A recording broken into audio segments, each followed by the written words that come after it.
पौराणिक कथा। जब सत्यभामा को हुआ रूप का घमंड। श्री कृष्ण भगवान द्वारका में रानी सत्यभामा के साथ सिंहासन पर विराजमान थे।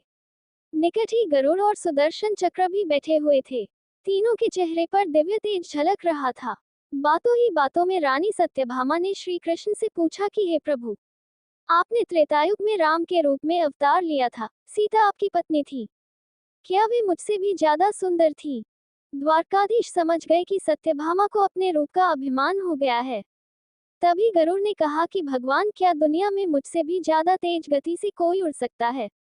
इधर सुदर्शन चक्र से भी रहा नहीं गया और वे भी कह उठे कि भगवान, मैंने बड़े बड़े युद्धों में आपको विजय श्री दिलवाई है, क्या संसार में मुझसे भी शक्तिशाली कोई है? भगवान मन ही मन मुस्कुरा रहे थे। वे जान रहे थे कि उनके इन तीनों भक्तों को अहंकार हो गया है और इनका अहंकार नष्ट करने का समय आ गया है। ऐसा सोचकर उन्होंने गरुड़ से कहा कि हे गरुड़, तुम हनुमान के पास जाओ और कहना कि भगवान राम माता सीता के साथ उनकी प्रतीक्षा कर रहे हैं। गरुड़ भगवान की आज्ञा लेकर हनुमान को लाने चले गए। इधर श्री कृष्ण ने सत्यभामा से कहा कि देवी, आप सीता के रूप में तैयार हो जाएं, और स्वयं द्वारकाधीश ने राम का रूप धारण कर लिया। मधुसूदन ने सुदर्शन चक्र को आज्ञा देते हुए कहा कि तुम महल के प्रवेश द्वार पर पहरा दो और ध्यान रहे कि मेरी आज्ञा के बिना महल में कोई प्रवेश न करे। भगवान की आज्ञा पाकर चक्र महल के प्रवेश द्वार पर तैनात हो गए। गरुड़ ने हनुमान के पास पहुंचकर कहा कि हे वानर श्रेष्ठ, भगवान राम माता सीता के साथ द्वारका में आपसे मिलने के लिए प्रतीक्षा कर रहे हैं। आप मेरे साथ चलें, मैं आपको अपनी पीठ पर बैठाकर शीघ्र ही वहां ले जाऊंगा। हनुमान ने विनयपूर्वक गरुड़ से कहा, आप चलिए, मैं आता हूँ। गरुड़ ने सोचा, पता नहीं ये बूढ़ा वानर कब पहुंचेगा, खैर मैं भगवान के पास चलता हूँ। ये सोचकर गरुड़ शीघ्रता से द्वारका की ओर उड़े। पर यह क्या, महल में पहुंचकर गरुड़ देखते हैं कि हनुमान तो उनसे पहले ही महल में प्रभु के सामने बैठे हैं। गरुड़ का सिर लज्जा से झुक गया।